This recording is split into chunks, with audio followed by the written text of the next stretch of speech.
last video we were discussing what is the meaning of input service and input service के अंदर आपकी कौन कौन सी सर्विसेज आ सकती है. हमने देख लिया था इंक्लूजन पार्ट.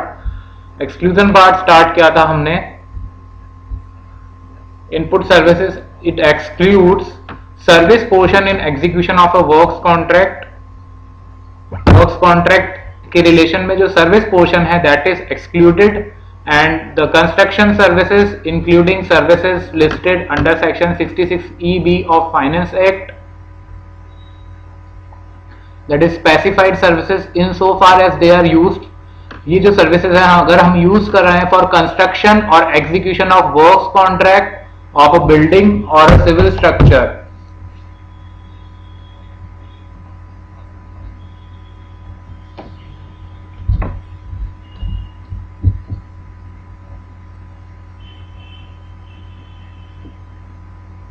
तो कंस्ट्रक्शन या एग्जीक्यूशन ऑफ वर्क्स कॉन्ट्रैक्ट या सिविल स्ट्रक्चर बनाने के लिए जो सर्विसेज ली जा रही हैं या फिर लेइंग ऑफ फाउंडेशन ऑफ और स्ट्रक्चर्स बनाने के लिए जो सर्विसेज काम में ली जा रही हैं कैपिटल गुड्स को सपोर्ट करने के लिए, कैपिटल गुड्स को सपोर्ट करने के लिए वो भी आपके इसमें नहीं आएंगे इनपुट सर्विसेज की डेफिनेशन में, except for provision of one और more of the specified services. ठीक है, इनके अलावा कोई भी नहीं आएंगी. अगला सर बोल रहा है services provided by way of renting of a motor vehicle in so far as they relate to a motor vehicle which is not capital goods.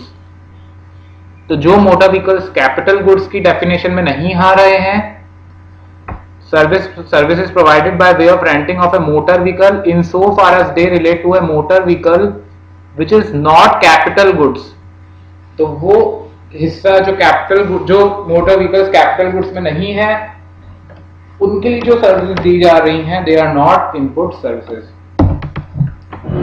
अगला बोल रहा है service of general insurance business. General insurance business services, साथ में servicing, repair and maintenance. Service of general insurance business, servicing, repair and maintenance in so far as they relate to a motor vehicle which is not capital goods, except when used by, ये सारी services दी जा रही है in relation to a motor vehicle which is not a capital goods, except अगर ये services use की जाती हैं किसके लिए, बाय अ मैन्युफैक्चरर. कौन यूज कर रहा है? By manufacturer of a motor vehicle in respect of a motor vehicle manufactured by such person. ठीक है, तो मोटर व्हीकल बना रहा है मैन्युफैक्चरर, उस मैन्युफैक्चरर को जो है मोटर व्हीकल बनाने के लिए ये काम में आ रही हैं, मोटर व्हीकल बनाने के लिए ये काम में आ रही हैं अगर, तो वो जो है इनपुट सर्विसेज की डेफिनेशन में आ जाएंगी, अदरवाइज नहीं आएंगी. या फिर ये बोल रहा है insurance company in respect of a motor vehicle insured और री इंश्योर्ड बाय सच पर्सन. एक इंश्योरेंस कंपनी है, वो यूज कर रही है किसके लिए, इन respect of a motor vehicle insured और री insured bye such person. Insurance के लिए मोटर व्हीकल का. बाय सच पर्सन से क्या मतलब है आपका,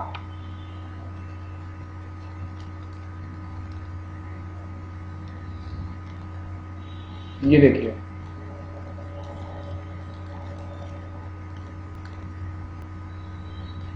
पहला तो है कि मैन्युफैक्चरर यूज कर रहा है मोटर व्हीकल को इन respect of A motor vehicle manufactured by such person. दूसरा बोल रहा है insurance company in respect of a motor vehicle insured और री insured bye such person. Motor vehicle का इंश्योरेंस करवा रहा है अगर वो पर्सन, तो उस केस में इसको इनपुट सर्विस मान लिया जाएगा.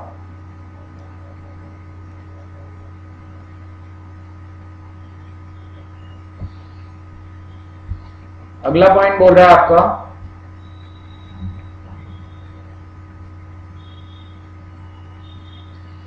such as those provided in relation to outdoor catering, beauty treatment, health service, cosmetic and plastic surgery, membership of a club, health and fitness center, life insurance, health insurance and travel benefits extended to employees on vacation, such as leave or home travel concession, when such services are used primarily for personal use or consumption of any employer.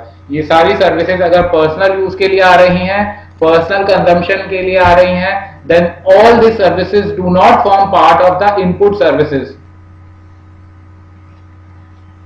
ठीक है, यहां पर ये explanation दे रहा है कि sales promotion में include होता है services by way of sale of dutiable goods on commission basis. For the purpose of this clause, sales promotion includes services by way of sale of dutiable goods on commission basis. Next definition है आपकी place of removal.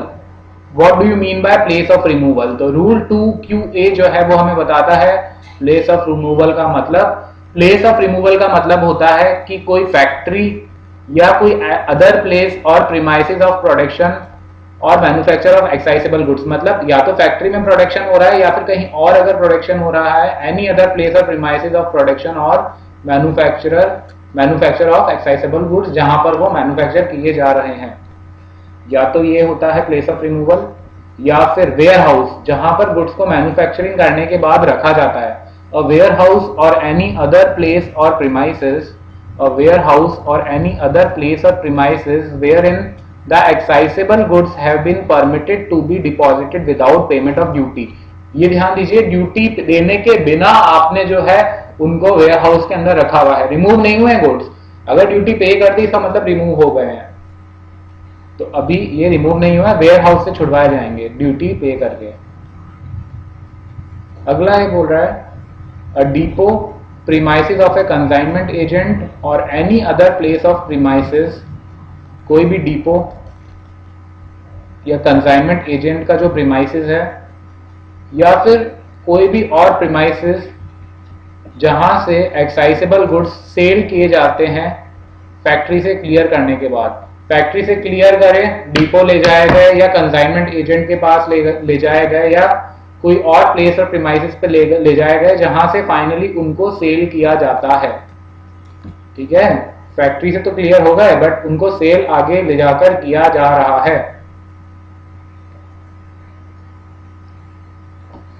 तो वो जो है आपका place of removal माना जाएगा, from where such goods are removed. Factory से अगर डायरेक्ट सेल हो रही है तो वो फैक्ट्री माना जाएगा, और अगर आप वेयर हाउस से कर रहे हैं तो वेयर हाउस माना जाएगा. डिपो कंसाइनमेंट एजेंट उधर से कर रहे हैं सेल, तो वो प्लेस ऑफ रिमूवल आपका माना जाएगा. अगला आपकी डेफिनेशन है output service. Rule 2P. Output service का क्या मतलब होता है? Any service provided by provider of service located in taxable territory. कोई भी सर्विस अगर सर्विस प्रोवाइडर दे रहा है जो कि लोकेटेड है कहां? टैक्सेबल टेरिटरी के अंदर, वो उसको हम बोलते हैं आउटपुट सर्विस. मतलब वो इनपुट यूज लेकर आउटपुट दे रहा है, आउटपुट, उसको output service. But it shall not include, इसके अंदर एक्सक्लूड किया गया है किसको? A service specified in section 66D of the finance act. Negative list में जिनको डाला गया है. नेगेटिव लिस्ट की सर्विसेज पढ़ी थी हमने सर्विस टैक्स में. A service where the whole of service tax is liable to be paid by the recipient of service. पूरा का पूरा सर्विस टैक्स जो है रिसिपिएंट दे रहा है, मतलब रिवर्स चार्ज लग रहा है. तो यहां पर जो है इसको आउटपुट सर्विस नहीं माना गया है. Under section 66D of the finance act 1994 service specified in negative list are covered. अगला है आपका definition job work. Rule 2M. Job work means, job work का क्या मतलब है? प्रोसेसिंग करना और वर्किंग अपॉन रॉ मटेरियल और semi finished goods. Job work means processing और वर्किंग अपॉन रॉ मटेरियल और semi finished goods supply to the job worker. Job worker को सेमी फिनिश्ड गुड्स या रॉ मटेरियल देते हैं हम लोग. वो जो है रॉ मटेरियल और जो सेमी फिनिश्ड गुड्स हम जॉब वर्कर को देते हैं, उसके ऊपर प्रोसेसिंग करता है, उसके ऊपर वर्किंग करता है job worker. Supplied to the job worker so as to complete a part or whole of the process resulting in the manufacture. ठीक है, मैन्युफैक्चरिंग एक्टिविटी कैरी ऑन करता है वो। अगली डेफिनेशन है आपकी एग्जेम्प्टेड गुड्स की, rule 2D। Rule 2D exempted goods. Exempted goods मतलब ऐसे एक्साइजेबल गुड्स जो जिनको एग्जाम्प्ट किया हुआ है ड्यूटी के पेमेंट से from the whole of the duty of excise leviable thereon. Exemption notification के through. It includes goods which are chargeable to nil rate of duty. ऐसे गुड्स जिनके ऊपर ड्यूटी लगती है पर किस रेट से लगती है, नील रेट से, वो भी आपके एग्जेम्प्टेड गुड्स होते हैं। Goods in respect of which the benefit of an exemption under notification 1/2011 dated 1st March 2011 or under entries at serial number 67 and 128 of notification number 12/2012 dated 17 March 2000 is availed। अगर ये notification के अंदर जो है exemption मिल रही है तो वो एग्जेम्प्टेड गुड्स कहलाते हैं। 1/2011 एंड 12/2012। 1/2011 एंड 12/2012। ये 1 आपका महीना होता है और ये साल होता है, ठीक है। अच्छा, रूल 6 अभी हम आगे देखेंगे। स्टैंडर्ड क्रेडिट का रूल 6 जो है उसके अंदर जो नॉन एक्साइजेबल गुड्स है ना, non excisable goods shall also be regarded as exempted goods. Non excisable मतलब जिनके ऊपर एक्साइज ड्यूटी लगनी ही नहीं है, जिनके ऊपर एक्साइज ड्यूटी लगनी ही नहीं है, वो 4M ही सेटिस्फाई नहीं कर रहे हैं, तो नॉन एक्साइजेबल गुड्स भी जो है उनको जो है अपने एग्जेम्प्टेड गुड्स माना गया है for the purpose of rule 6।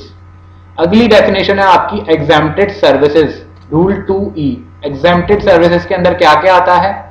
It includes taxable services which is exempt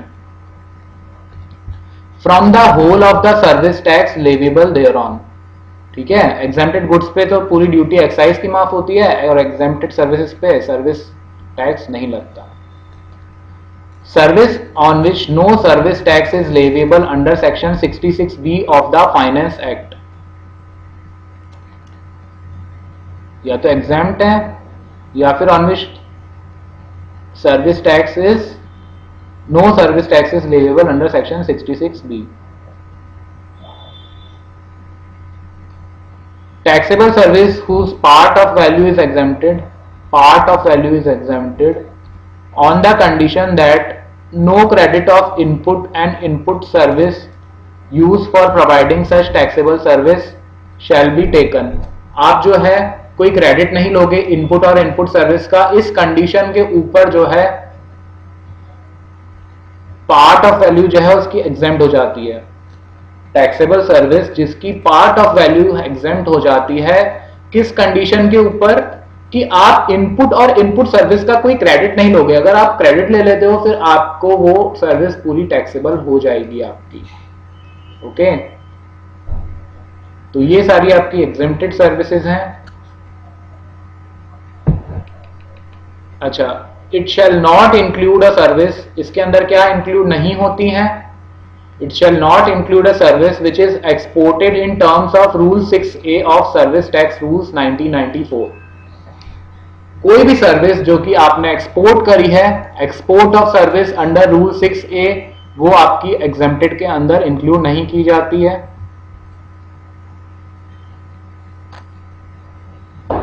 rule 6 से अभी हम आगे देखेंगे। और by way of transportation of goods by a vessel from custom station of clearance in India to a place outside India. Custom station से लेके India के बाहर लेके जा रहे हो, ट्रांसपोर्ट कर रहे हो गुड्स को बाय वेसल, ये आपके एग्जेम्प्टेड सर्विसेज में नहीं आती है।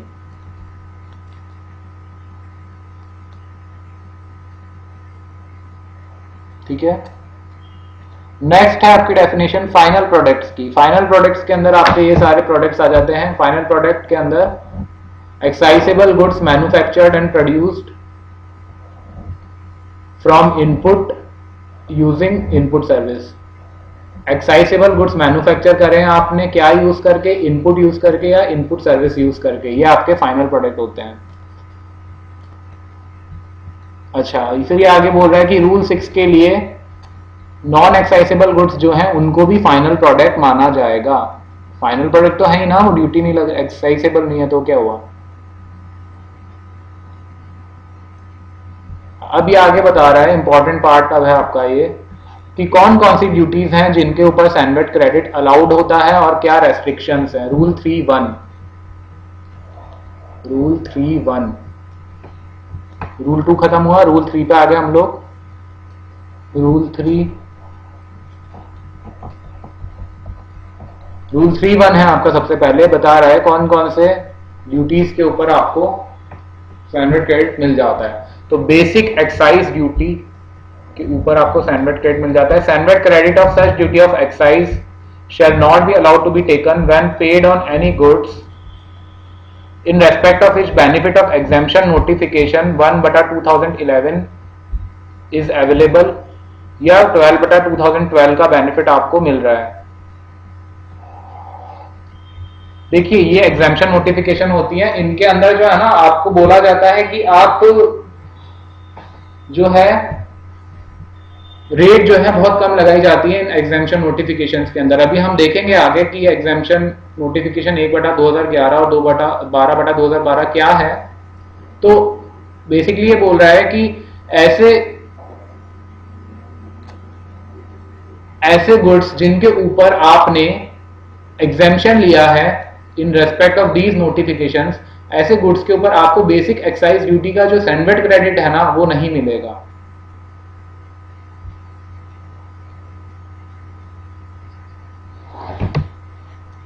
दूसरी है आपकी NCCD, national calamity contingent duty.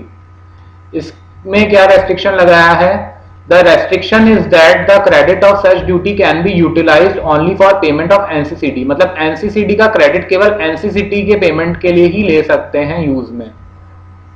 NCCD का जो क्रेडिट है वो एनसीसीडी के पेमेंट के लिए ही हम यूज में ले सकते हैं। The restriction is that the credit of such duty can be utilized only for payment of NCCD leviable on final products or inputs removed as such or on partially processed inputs. Beside this, credit of other duties cannot be utilized for payment of NCCD. दूसरी duties का credit हम use करके NCCD का payment नहीं कर सकते हैं।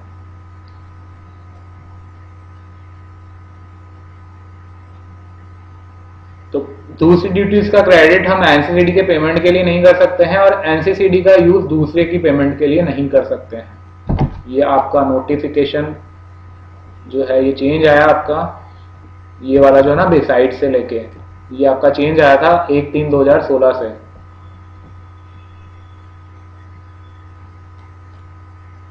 अगला है आपका education cess on excisable goods and input services. Education cess on excisable goods and input services, इनमें एजुकेशन सेस के अंदर क्रेडिट का क्या रेस्ट्रिक्शन है, एक्साइजेबल गुड्स और इनपुट सर्विसेज में जो आपका एक्साइज ड्यूटी ये एजुकेशन सेस लगा है तो उसमें आपका ये रेस्ट्रिक्शन है कि एजुकेशन सेस का जो क्रेडिट है ना वो आप केवल यूटिलाइज कर सकते हैं for payment of education cess leviable on final product or on input removed as such or on partially processed input or any output services.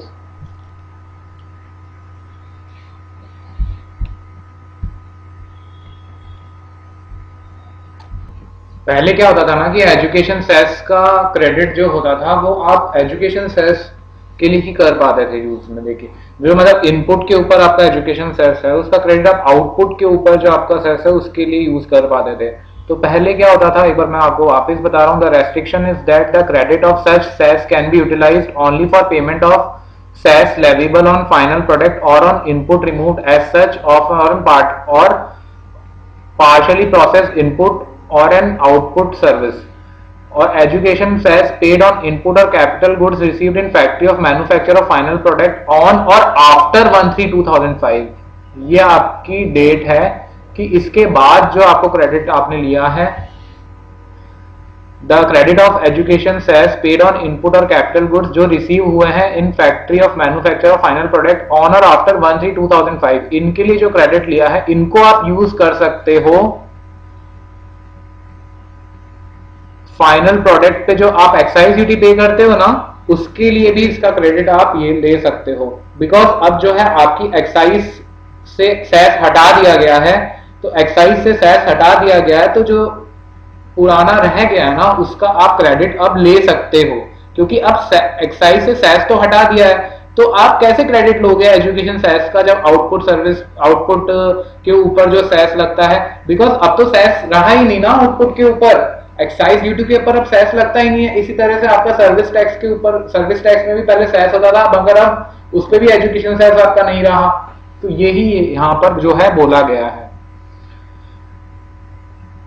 Capital goods के उसमें जो है आपको पता है 50% मिलता है।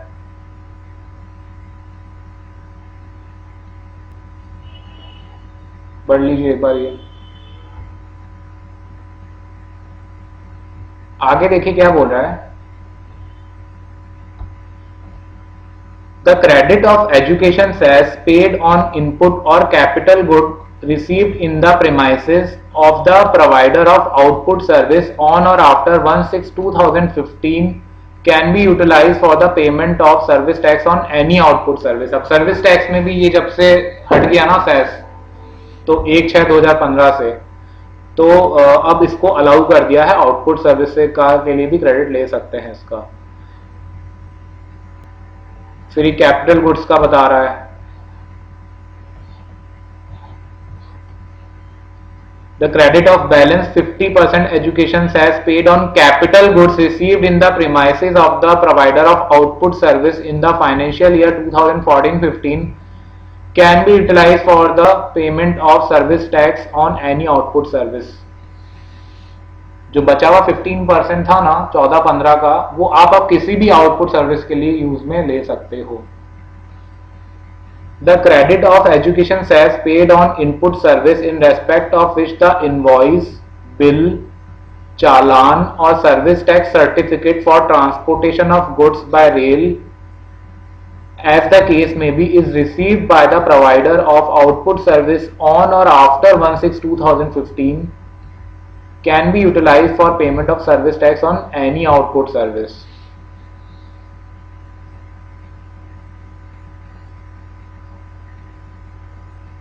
ठीक है, तो आउटपुट सर्विस प्रोवाइडर को जो सर्टिफिकेट है वो मिला है 1/6/2015 के बाद में, 1/6/2015 के बाद में। तो किसी भी आउटपुट सर्विस फॉर किसी भी आउटपुट सर्विस के सर्विस टैक्स को पे करने के लिए उस क्रेडिट का जो एजुकेशन सर्विस का क्रेडिट है उसको यूज में लिया जा सकता है।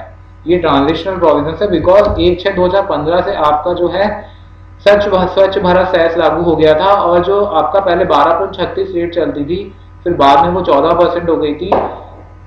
14% के बाद आपकी 14.5% फ्लैट रेट हो गई थी, 14.5 फ्लैट हो गई थी, और सेस जो था वो हट गया था। इसी तरह जो SHEC था उसका भी वही ट्रीटमेंट है, आप लोग एक बार रीड कर लीजिए। जिस तरह से एजुकेशन सेस का ट्रीटमेंट है ना, कि पहले तो SHEC केवल SHEC ऑन इनपुट के ऊपर जो ड्यूटी पे करते थे, उसका जो SHEC था वो फाइनल प्रोडक्ट का ड्यूटी जो होता था उसके SHEC के लिए हम कॉरेस्पॉन्डिंगली यूज कर पाते थे। मगर अब उसके लिए भी जो है चेंजेस आ गए हैं 1/6/2015 के बाद में, और एक्साइज के केस में आपका जो है 1/3/2015 के बाद में। Additional duty of customs equal to, आपने वो पॉज करके पढ़ लेना पढ़ना हो तो SHEC का। Additional duty of custom equal to excise duty leviable under section 3(1) of the custom tariff act. ये जो ड्यूटी है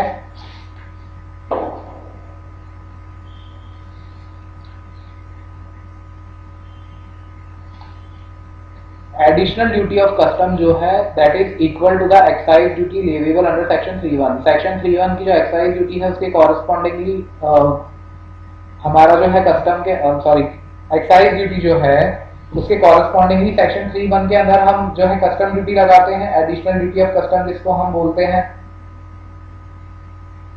additional duty of customs equal to excise duty leviable under section 3(1) of the Custom Tariff Act. F point बोल रहा है additional duty of custom leviable under section 3(5) of the Custom Tariff Act. However, a provider of output service shall not be eligible to take credit of additional duty. Additional duty जो है ना 3(5) वाली output service provider उसका credit नहीं ले सकता because it is for VAT. 3(5) it's for VAT.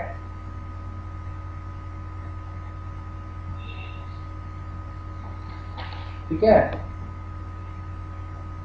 तो additional 3(1) वाला तो किसी के लिए भी ले सकते हैं, 3(5) वाला जो है आउटपुट सर्विस प्रोवाइडर नहीं ले सकता है। तो जी पॉइंट आपका बोल रहा है the service tax leviable under section 66B of the finance act, इसको आप जो है यूज कर सकते हैं। लास्ट एच पॉइंट बोल रहा है the additional duty of excise leviable under section 85 of the Finance Act 2005. The restriction is that the credit of such duty can be utilized only for the payment of such additional duty of excise leviable on final products or on inputs removed as such or on partially processed inputs or any output service. Also, the credit of other duties cannot be utilized for payment of such additional duty of excise. इस additional duty का use आप उस additional duty के लिए ही कर सकते हो। Input पे जो आपने इसका क्रेडिट लिया है एडिशनल ड्यूटी का, आउटपुट के ऊपर ये जो एडिशनल ड्यूटी लगेगी उसके लिए ही आप यूज में ले सकते हो। ठीक है,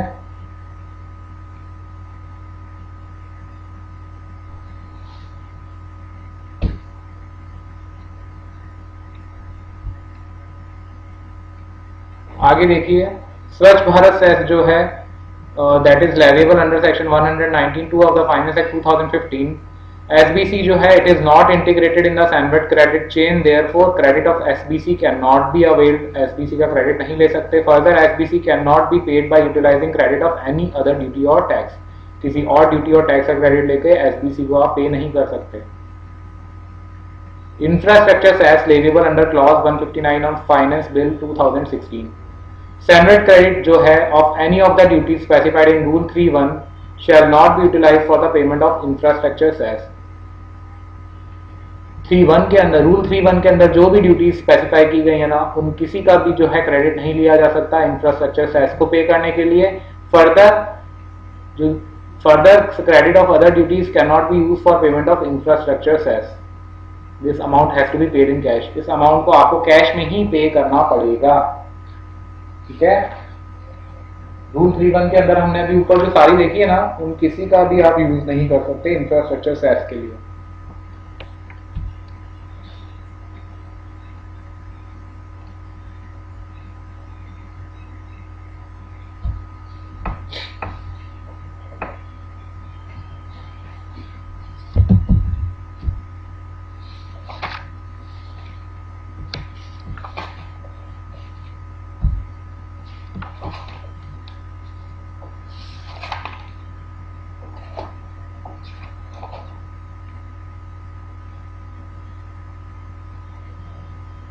So to conclude, इस पॉइंट को कंक्लूड करें अगर हम, तो हम बोल सकते हैं कि क्रेडिट इन रेस्पेक्ट ऑफ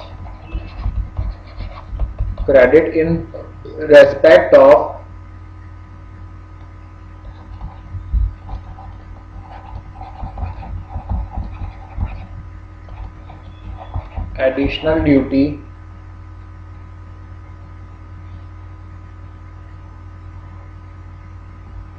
कुछ एक चीजें आपके इसमें नहीं थी, मैं लिखवा रहा हूं। Additional duty on textile articles, additional duty on textile articles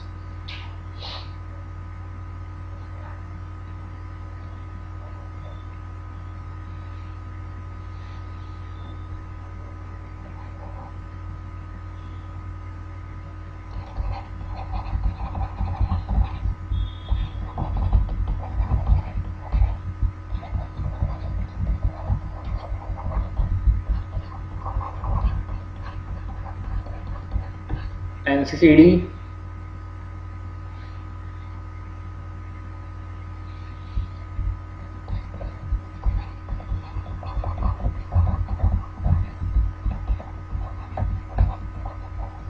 additional duty on pan masala and tobacco products,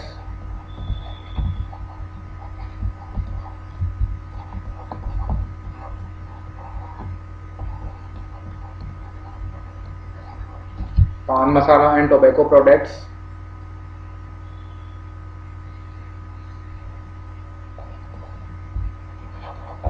clean energy cess,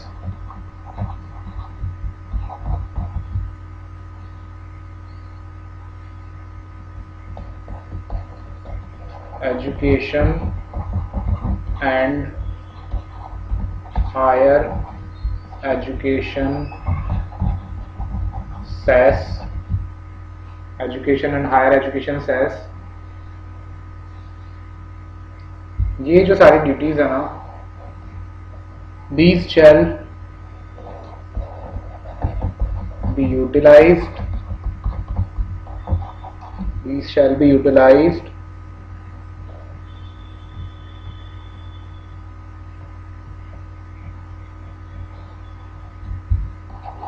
only towards the payment, these shall be used only towards the payment of respective duties and taxes.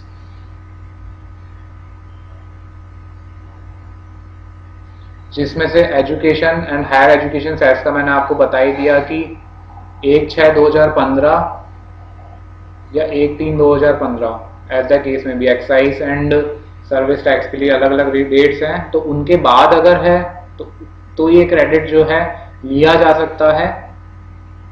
Excise duty और service tax के लिए भी credit लिया जा सकता है। पहले जो थे ये भी इस कैटेगरी में आ जाती थी।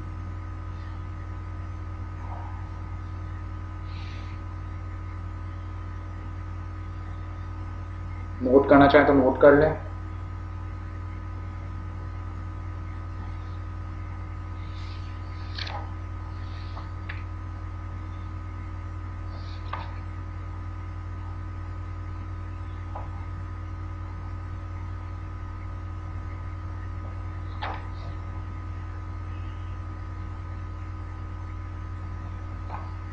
एक क्वेश्चन कर लेते हैं हम इसके ऊपर। क्वेश्चन लिखिए।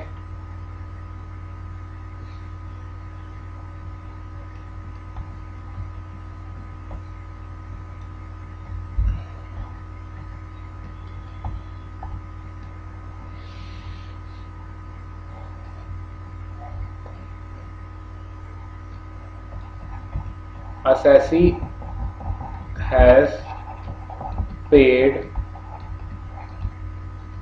has paid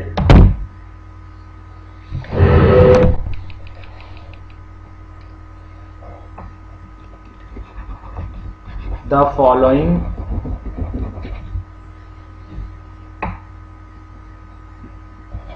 duty and tax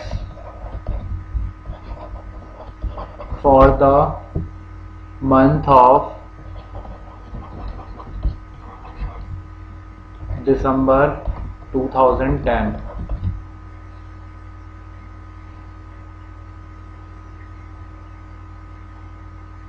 ठीक है, दिसंबर 2010 महीने में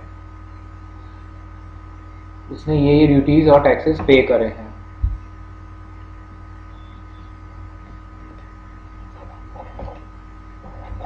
basic duty,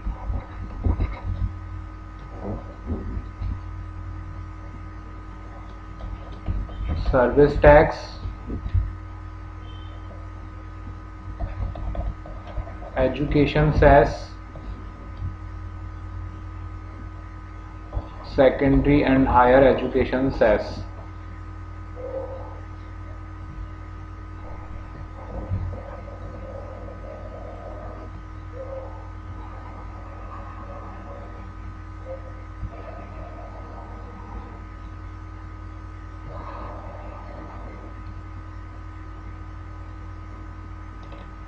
input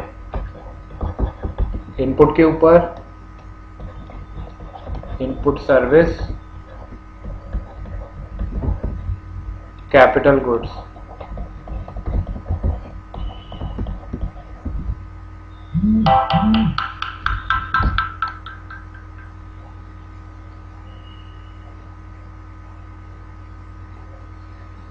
basic duty है आपकी इनपुट के ऊपर 50,000, एजुकेशन सेस है 1000, secondary and higher education cess है 500।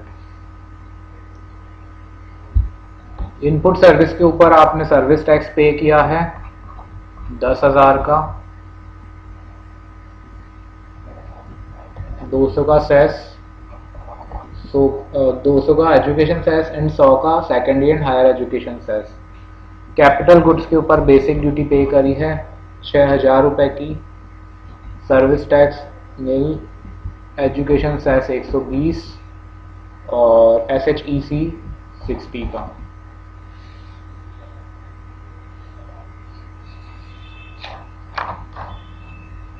ठीक है,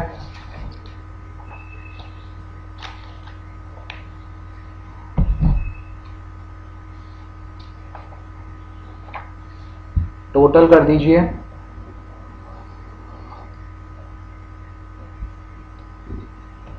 56,000, 10,000, 1320 and 660।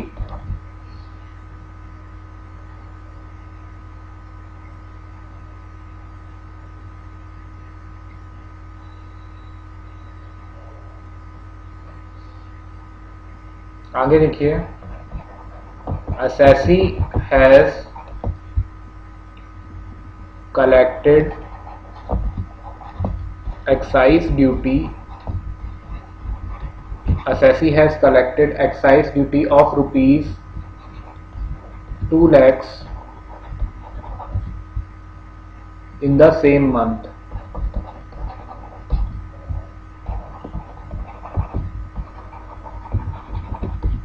In the same month, calculate the duty payable.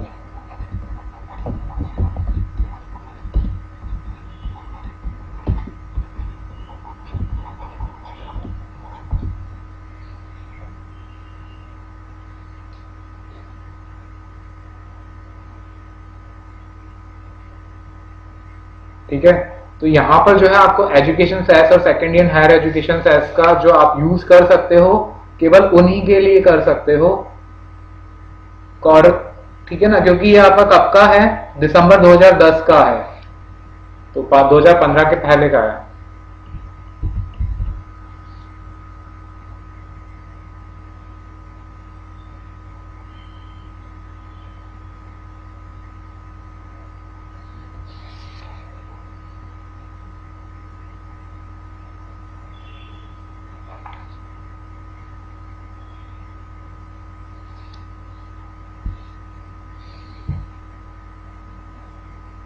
तो हमें निकालना है कितनी ड्यूटी पेबल है, आइए निकालते हैं।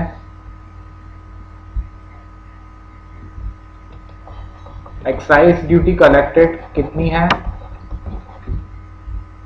2 लाख।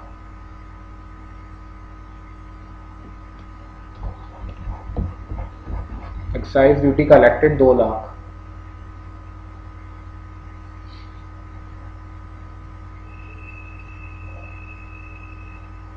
तो एक्साइज ड्यूटी जो कलेक्ट करिए 2 लाख, उसके लिए आप बेसिक ड्यूटी और सर्विस टैक्स का क्रेडिट ले सकते हैं। Basic duty and service tax का, क्योंकि आप एजुकेशन सेस और SHEC का तो नहीं ले सकते ना, तो basic duty and service tax. ठीक है,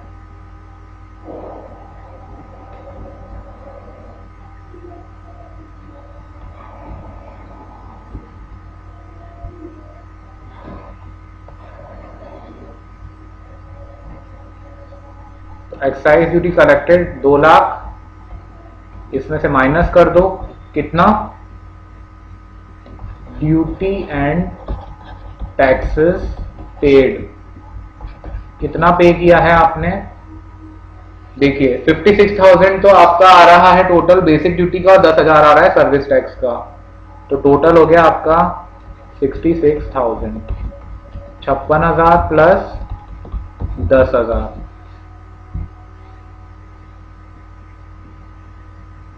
net amount payable.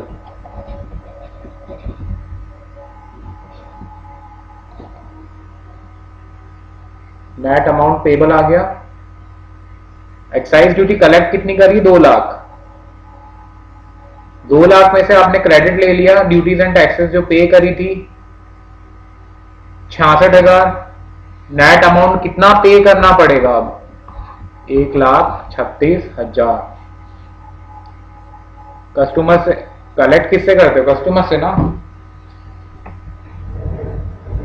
Education cess आपका कितना था? ईसी एंड SHEC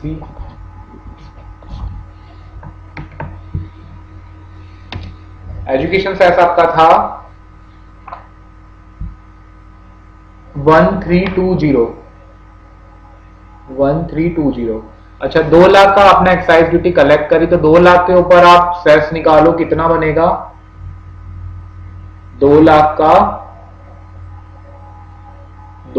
का 2% निकालो, 4,000, और HSEC 2,000 होगा।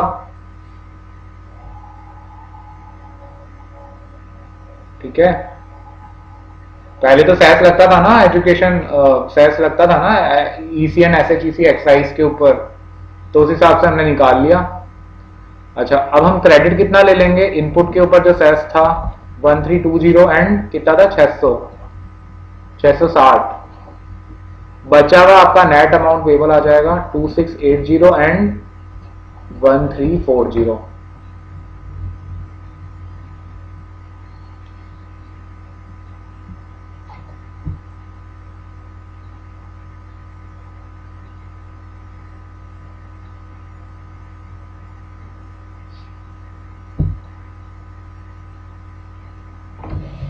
अब इस क्वेश्चन के अंदर एक थोड़ा सा हमें चेंज करना है।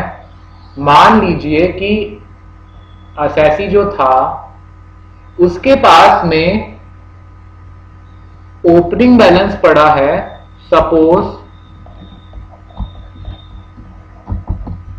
इन above question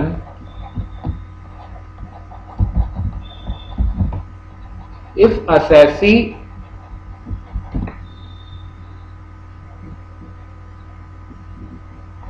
had an opening balance, Assessee had an opening balance of unused credit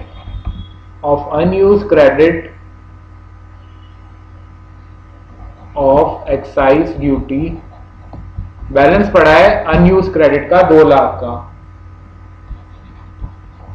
2 lakh का ऑलरेडी क्रेडिट पड़ा है, एंड एजुकेशन सेस का भी क्रेडिट पड़ा है 4,000 रुपए का।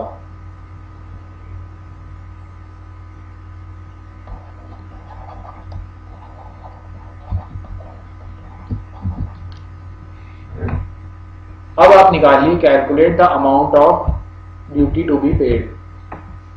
अब किस तरह से निकलेगा देखिए।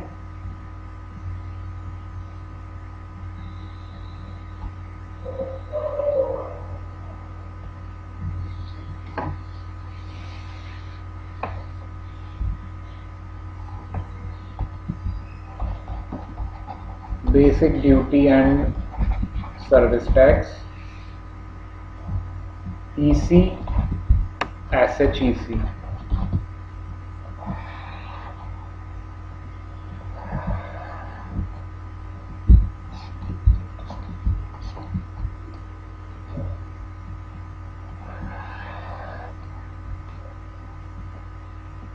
ओपनिंग बैलेंस कितना पड़ा है? 2 लाख, 4,000 मिल, ऐड कर दो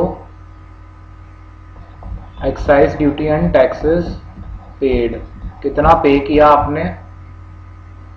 66,1320,660 इतना आपने पे कर दिया। और टोटल क्रेडिट अवेलेबल कितना हो गया? टोटल क्रेडिट अवेलेबल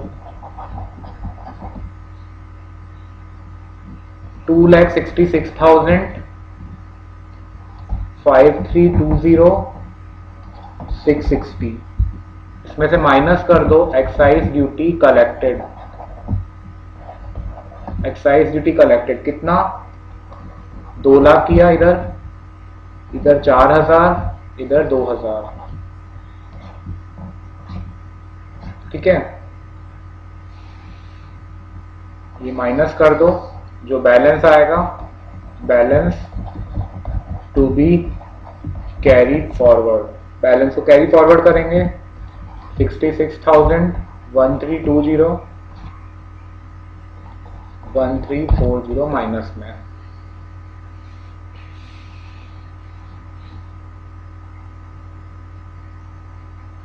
ठीक है, 66,000 ये बैलेंस है, ये 1320, और ये तो खैर आपका नेगेटिव में है।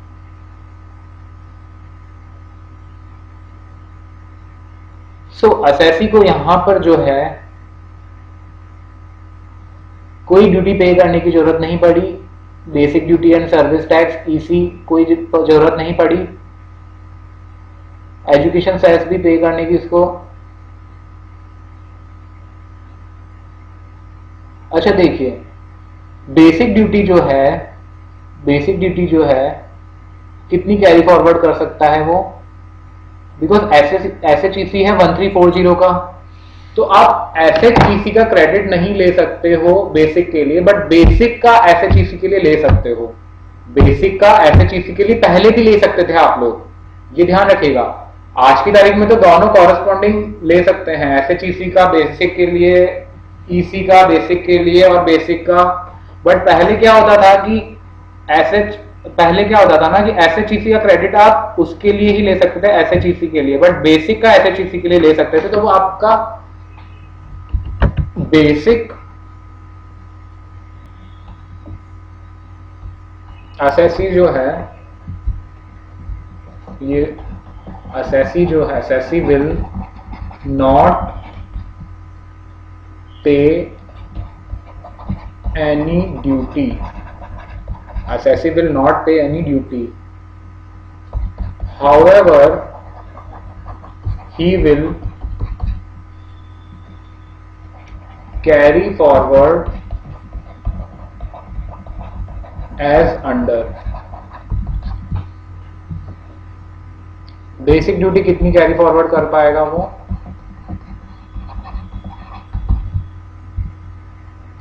66,000 माइनस 1340 कितना हो गया? 64,660।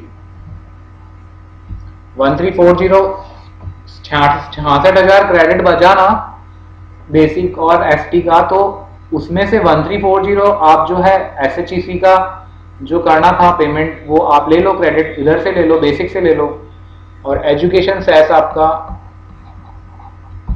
1320। समझ आया? चलिए एक चीज और नोट कर लीजिए आप, एक जो मैंने आपको नोटिफिकेशंस बताए थे ना, नोटिफिकेशन 1/2011 और 12/2012, उनके बारे में लिख लीजिए।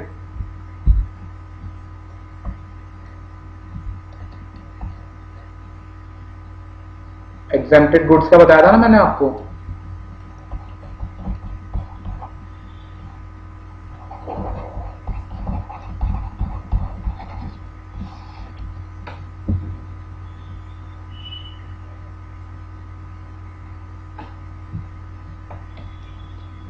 तो एग्जेम्प्टेड गुड्स के अंदर it includes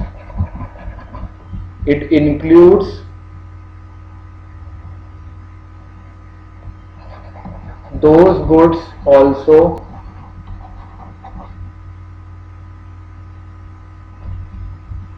on which benefit of notification number 1/2011 and 12/2012 is availed।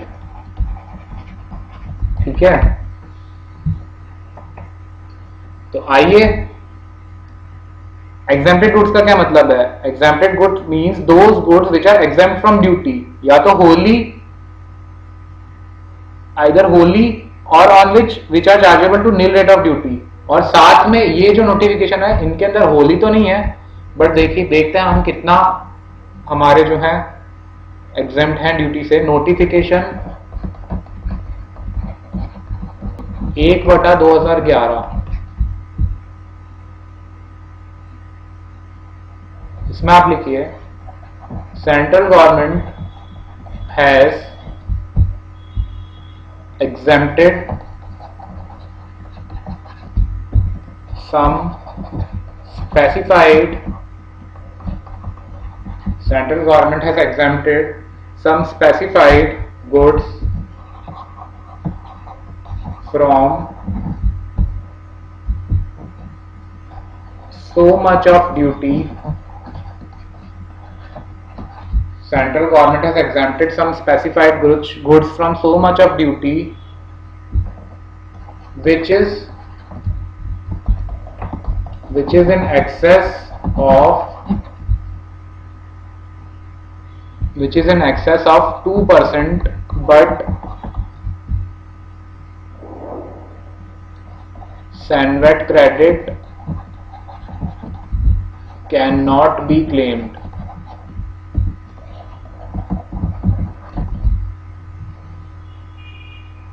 तो 2% से ऊपर की जो ड्यूटी है वो एग्जेम्प्ट है, 2% तक लगेगी, बट यहां पर आप सैनवेट क्रेडिट क्लेम नहीं कर सकते। स्पेसिफाइड गुड्स के ऊपर है ये notification. Specified goods includes paper, pen, tooth powder etcetera, ये सब आपके जो है एग्जेम्प्टेड गुड्स में आ जाते हैं। ये तो है आपका नोटिफिकेशन नंबर 1/2011। दूसरा आपका notification number 12/2012।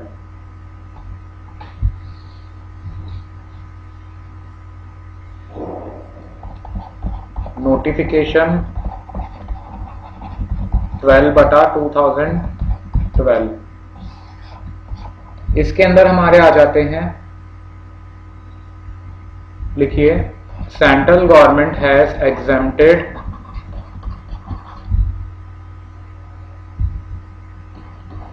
Some specified goods, central government has exempted some specified goods from so much of duty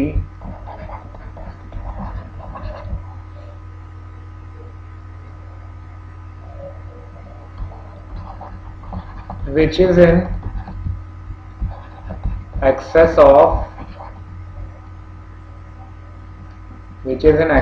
1%, but SANVAT credit cannot be claimed।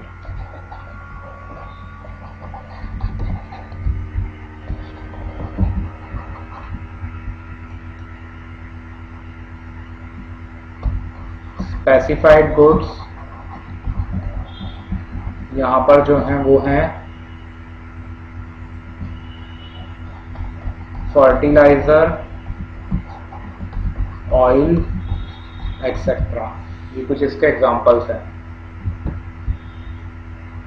ठीक है, इसके क्वेश्चंस भी देखेंगे हम लोग आगे इस नोटिफिकेशन से रिलेटेड।